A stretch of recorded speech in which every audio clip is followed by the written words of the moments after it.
It's that time of year again, you guys. All of your friends just got back from Japan, and it seems like they all hand-picked their favorite JDM sports cars to import into the United States. But maybe you want to stand out. Maybe you want something a little bit more exotic, hopefully on the cheap.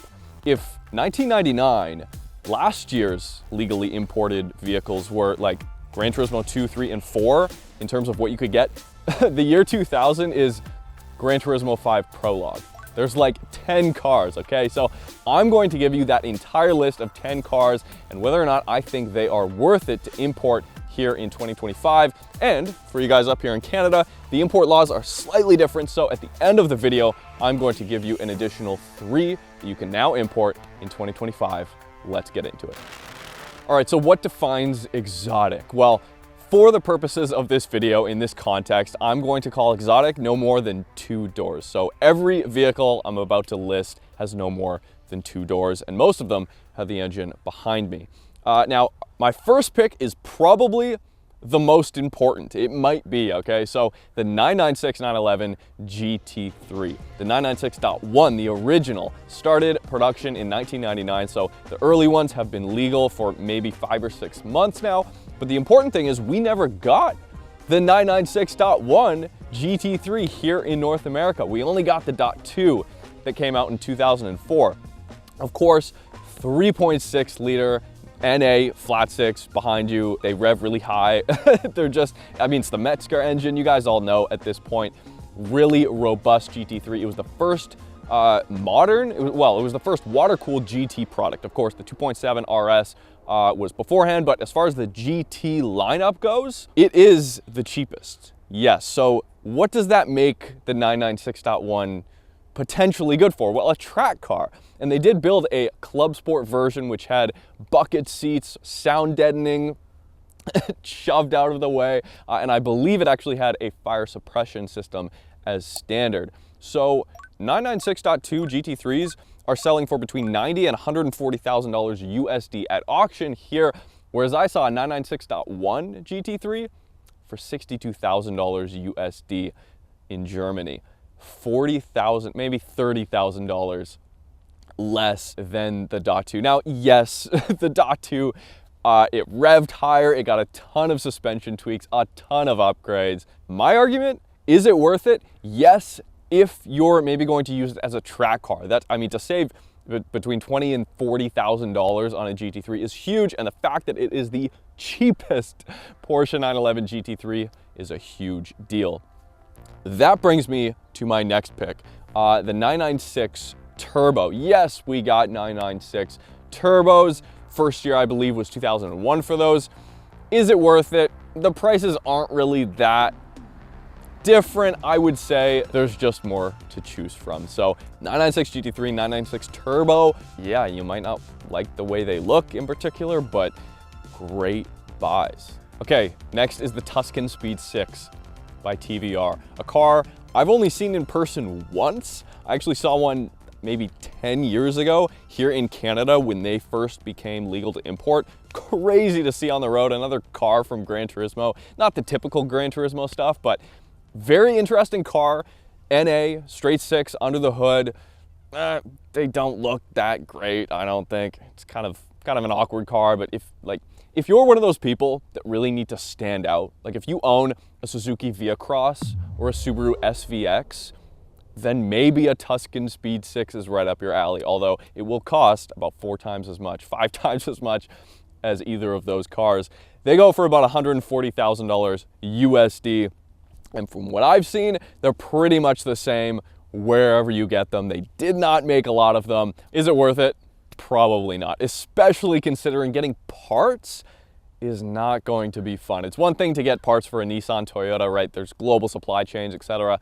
TVR basically has 0 presence here in the United States, so good luck. Okay, the next one's easily one of my favorites. This one is a Gran Turismo dream car, the Renault Clio. Phase 1, the first generation Renault Clio V6. Cool hot hatch, not with any of the hot hatch capabilities or practicality that you would expect. It's got a naturally aspirated 3-liter V6 behind you. Big side scoops on the side. I mean, why didn't they just make this a sports car? It makes no sense to me, but I've always wanted one of these. I've never seen one in person. I know a couple of people who have imported them here into BC, and the early ones, the Phase 1, which I've heard are more sketchy than the later ones. They lengthened the wheelbase, etc. For the later models, they changed up the styling a little bit, but just an unbelievably cool car. Is it worth it? Yes, 100%, especially because obviously we never got them here in North America.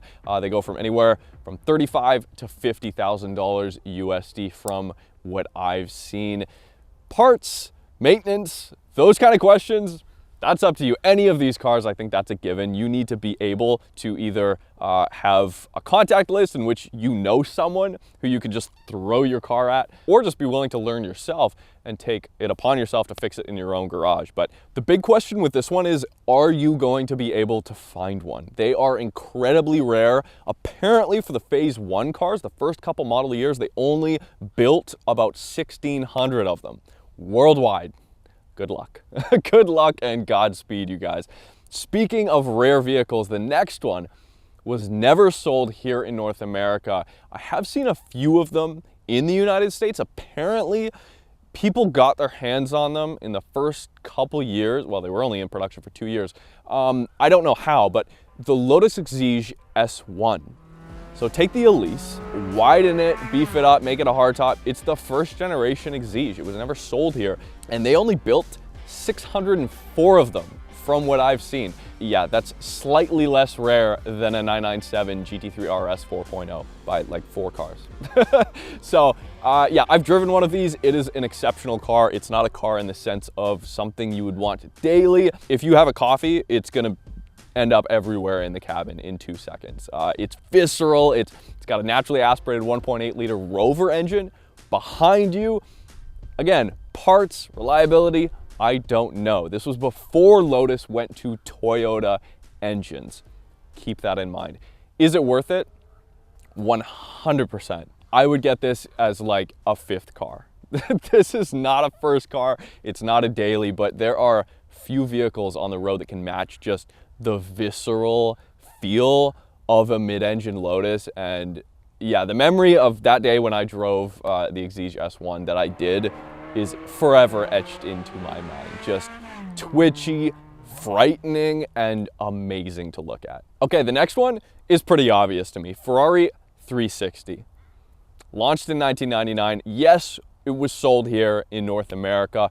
Naturally aspirated 3.6 liter V8. It was the successor to the F355. Of course, it came either F1 or gated manual, and it required very few, if any, engine out services when compared to the F355. The F355 is like a car you love to look at, but you're scared to drive. The 360 is a car you could actually drive every day. They sound great, they look great. Now, is it worth it? Are they cheaper everywhere else in the world to import after all the costs, shipping, taxes, etc., than to just buy one here in North America? Well, here they go for between 75 and 90,000 USD. I saw one, the cheapest one, I believe, $58,000 for sale.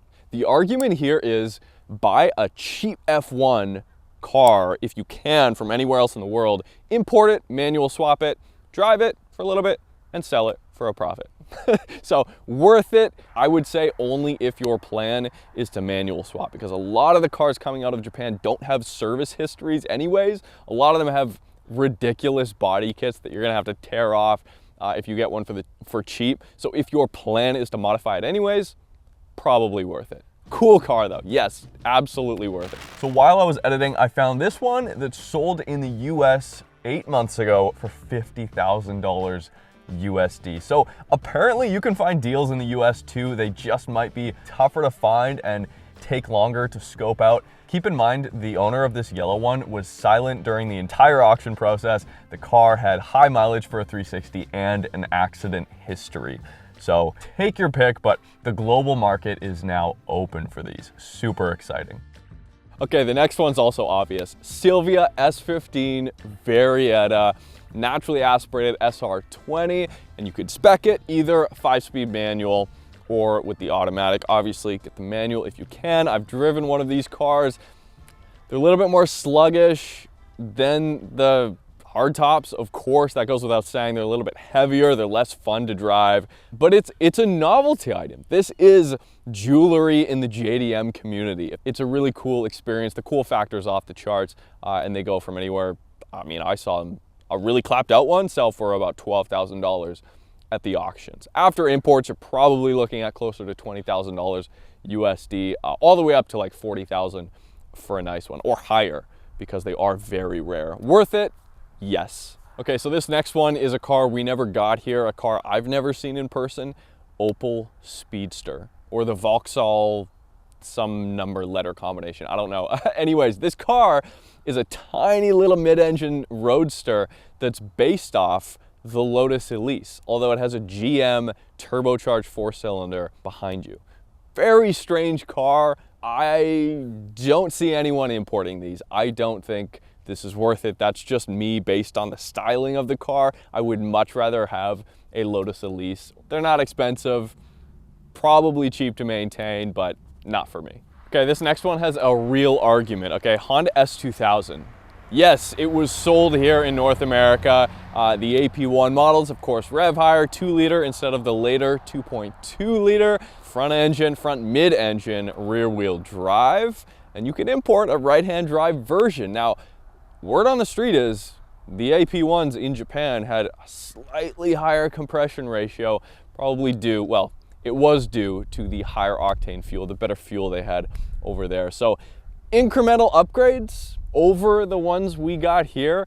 This is my use case for this, okay? Hear me out. This is worth it if maybe you get a really cheap one, a clapped out one. I saw one sell for $7,000. I'm talking like very high mileage, well over 150,000 miles.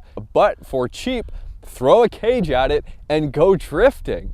If you want a really clean one, I would say you're probably better just sticking with a left-hand drive North American model. Honda made a lot of them. They're not tough to find, but just like the 996 GT3, for a track car, might be worth it. Okay, the last one for you guys here in the United States is a 6-liter V12 manual from Aston Martin, the DB7 Vantage. The first year for the Vantage was 1999. I believe they've been legal for about 5 or 6 months. Yes, sold also here in North America. I drove one of these cars, just amazing. Given the one I drove was, yes, straight piped, which you should probably do. Here's a sound clip right now.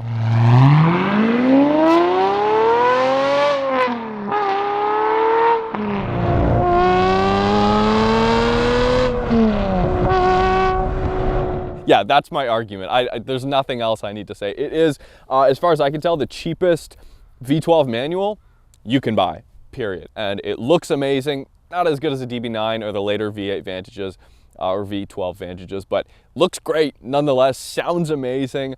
It does open up the market just for more options, okay? Because finding a manual coupe is really tough to find. There are a ton of Volantes, which are the convertibles that were produced as well. A lot of them are automatic and a lot of them are Volantes, and they go for a lot of money. So here in the US, you can find Vantage Volantes, the convertibles, for between $20,000 and $35,000. However, most of those are automatics. If you're lucky enough to find a coupe here, they're a little bit more. Again, most of them automatics. If you can find a 6-speed coupe here, they are well over $35,000. But I found 2 that sold recently overseas, one for $18,000 and the other an Express car, questionable, for $20,000. Even after import fees, tax, you could probably save $5,000, $10,000, maybe $20,000 on a 6-speed V12 Vantage. That is a win in my books. Okay, that's it for you guys in the States. Let me know what you guys think in the comments below. And for you guys up here in Canada, we don't have to wait 25 years to import. We only have to wait 15. So for us, it's crazy. This is really making me feel old. For us, 15 years ago, well, for everybody, 15 years ago was 2010. That's insane. To me, 2010 kind of marked the beginning of the end for the analog era, but the 997.2 GT3 RS came out in 2010. Really expensive car, obviously, like $250,000. They did not make a lot of these at all. I believe less than 2,000 of the .2s. Is it worth it? Maybe, if you can find one. Again, it's just, I believe they only shipped or sold, I believe, 71 of the 997.2 GT3 RSs here in Canada, and 500 and something for you guys in the States. So you just kind of double the amount that are available to you. The second one, Ferrari 458. Crazy. That to me is so modern, especially when compared to the 360. It's got a 4.5 liter V8 NA behind you, DCT obviously, as opposed to the older F1 gearboxes. This one's not worth it. The prices, I looked, they're effectively the same. Again, worldwide market, especially when you get up into these higher value cars that are very rare, the values aren't really fluctuating that much between Great Britain, Germany, Japan, and here, or anywhere else for that matter. Definitely not worth it. My last pick is the Lotus Evora S. The first year of the Evora S was in 2010. That's the supercharged version of the Lotus Evora. 3.5 liter Toyota V6 this time versus the Exige, so it's gonna be reliable. This one is also not really worth it. There aren't many around to choose from to begin with, so if you find one, if you think it's worth it to look and to scour the internet and all these other countries for a low mileage, a nice one, specific color, maybe it's worth it. Really cool cars overall. There are 13 cars that you can now import into North America, exotic cars. Some less than others, but two doors nonetheless. Let me know what you guys think in the comments below. Subscribe if you haven't already. We'll see you soon.